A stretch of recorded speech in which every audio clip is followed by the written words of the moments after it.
Abductions, even though they're done in a objective but biological way, like we dissect frogs, maybe they're doing it just for fun and for sport. I mean, I don't know. I think probably that that the fear could be justified in some senses. Anne Druffel has written this book about how to prevent being abducted. And we really think, even if benevolent species coming to this planet and taking a man and a woman and taking ova out of a woman and sperm out of a man, that's tremendously invasive and very traumatic for the human beings. So even if the motives are good, these actions are as violent as anyone we're capable of on the planet. I think that a certain amount of fear is justified. If you look at Day the Earth Stood Still, the first thing that happens is the army is assembled and guns are shot at these beings and at the ship.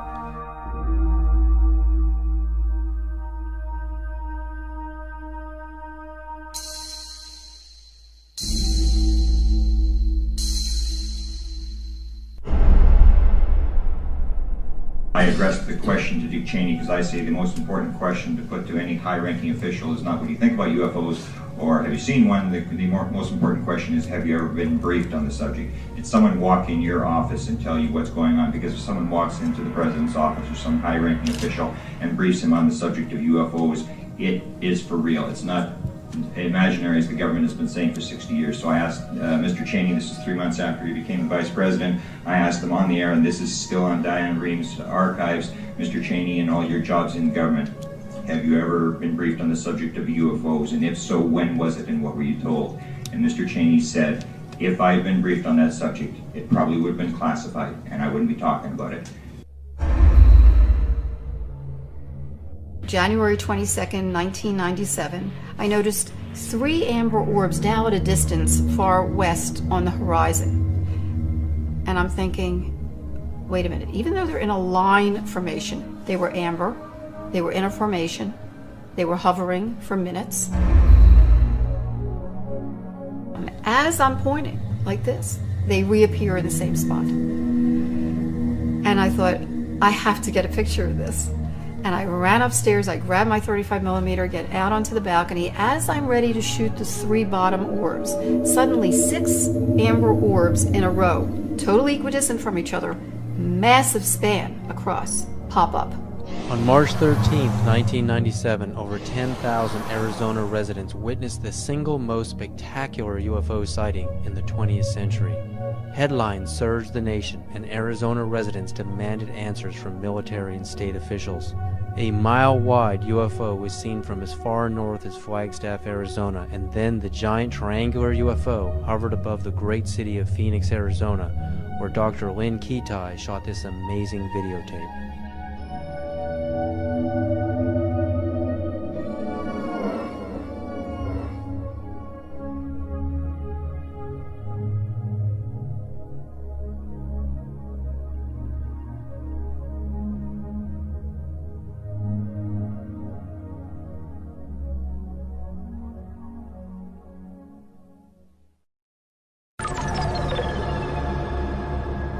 When we go out into space and we're exploring the cosmos out there and we're looking for signs of extraterrestrial life, what kind of a communication are we going to send out? I mean, if Dan Aykroyd was the ambassador, if you were the ambassador for Earth, what message would you teletype to ET? If I were to speak for mankind to these beings that were coming here, I guess what I would say is, let's go to some neutral place. Let's have a meeting with scientists from all around the world leaders. Let's sit down and basically have a sort of a forum with you, the extraterrestrial or extra-dimensional beings. Let's sit down and kind of get to know each other. And, human instinct is pretty good, and I think you know, it would almost like be a sort of a G8 style kind of summit with world leaders, scientific leaders, and these beings, and you'd sit down with them, and you know, after about a week or even a couple of days or maybe a few hours, you would really sort of get a sense of what they're up to. But of course, you know, childhood's end, Arthur C. Clarke's great story. It looked like these beings were benevolent, even though they had a malevolent appearance, and in the end, we find out that they meant no good for our planet. So, I think it's important that some branches of the military and police be briefed on these in a very real sense, and be told, you know, they are real, people are being abducted, there is mind control in play here, and that we do have to be vigilant. Now, if we knew that there was a purely benevolent race, like if something happened in Iraq where all of the electronics went out in the American military and all of the insurgents' rifles jammed, or we saw all of the polluted waters in North Carolina from the pig farming completely healed overnight, and different signs like this, then we would know we're dealing with a benevolent species, and then we could really be open and welcome. But then again, we would have to be cautious, because beings with that much power could give the impression that they're here to help when really they're not. So the verdict is out on all this. We just don't know which ones are benevolent, which ones are malevolent, and the degree to which they're going to continue interacting with our planet. But what would really help is if the United States military and police and government open it up to their staffs and say, look, this is something we really do have to consider, because, you know, maybe the defense, the survival of our species could well be at stake. If you look at the history, you know, from, say, Ken Arnold's first sighting in '47, going back to the Bible, Ezekiel's wheel, going back to the medieval manifestations of little saucers and UFOs, that painting of the Madonna that's very famous, in which it appears, up to now, there have been no mass murders by these beings. There's been no mass destruction of cities, but hundreds of thousands of people have been taken out of their lives, subjected to surgical experimentation, released back into the population, and are suffering trauma today for it. That is not good.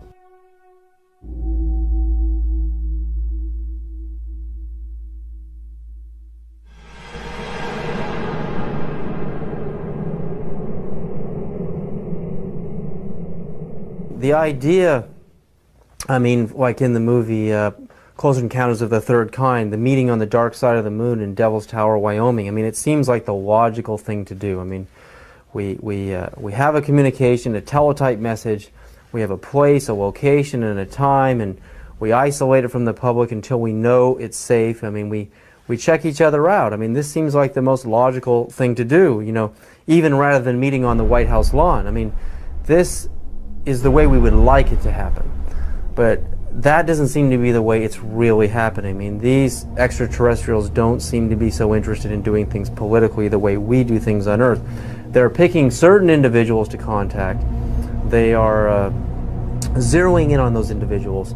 But now, I mean, there are so many sightings going on all over the planet. I mean, it's just amazing. I mean, Iran, Turkey, Mexico, Venice, California, Sonora, California, Texas, Death Valley. I mean, the reports are coming in every other day now. It seems like we're heading towards an omega point. I mean, what is about to happen? I mean, is this all just a coincidence that more and more people have video cameras, or do you really think, you know, there's a major unprecedented communication that is about to happen between our extraterrestrial visitors and humanity? Or again, is it the video camera question? More camcorders? There are definitely more video cameras out there, and definitely more sightings, and definitely more credible witnesses. You know, the biggest thing in ufology in the 60s was Herb Shermer, the Nebraska Highway Patrolman, who was at the Ashland Oil tank farm out there in Nebraska, and he writes in his diary, you know, saw flying saucer, and then under hypnosis, turned out that he was taken aboard and informed of their intentions. Barney and Betty Hill. I mean, these were the key cases. Shermer, Barney and Betty Hill, the Pascagoula incident, Travis Walton. Now there are hundreds of cases like this. And I think that because it's in the consciousness, because we have, you know, a poll saying basically half of the world believes and half doesn't, we're reaching a point where, as Stephen Bassett talks about his time clock, it's like the nuclear time clock that we had in the 50s before we blew the world, before we blew the world up. The theory that once the hands got to midnight, that's when all the nuclear weapons in the world would be discharged. Well, we've stopped that nuclear clock, thankfully. But as far as the UFO clock, he says we're 1 minute to midnight now, meaning that in a minute to midnight, something really, really spectacular is going to happen. Now, whether that's a mass appearance, whether that is, it come over to the Yankee Stadium during a game, I think maybe even in the next 5 years, we're going to have occasions like the one I experienced in upstate New York in the mid-'80s when I woke up in the middle of the night and I said to my wife, they're calling me, I want to go outside, they want me to come outside and see. He said, who? Something outside wants me to come out and say, oh, just go back to bed. I went back to bed, but in the next day in the media, in newspapers, in radio, all over upstate New York and Ontario and Quebec and Vermont, people spoke about this urge they had to go out of their houses at 3 in the morning and look up into the sky. And 12,000 people shared this urge. And they went out and it was a big, big news story. And of course the Air Force said that a Chinese rocket had exploded over New York State. And what people saw was a massive, miles-high pink spiral in the sky above the Great Lakes. In Hull, Quebec, Canada, a few years afterwards, there was a story of several hundred people, almost 1,000 people, in this community, Gatineau, north of Hull, Quebec, Canada, in the Quebec province, sharing this urge to come outside and look up into the sky, and they also saw an apparition. So there are going to be more of these mass sightings. And, the day that 1 million people in Idaho at a rock concert or something see it, that is when you're going to really get the conventional military and police sitting down to say, well, it's time to throw the Brookings Institution report out and lay it open to the people and let the people decide, what must be done in conference with our state leaders.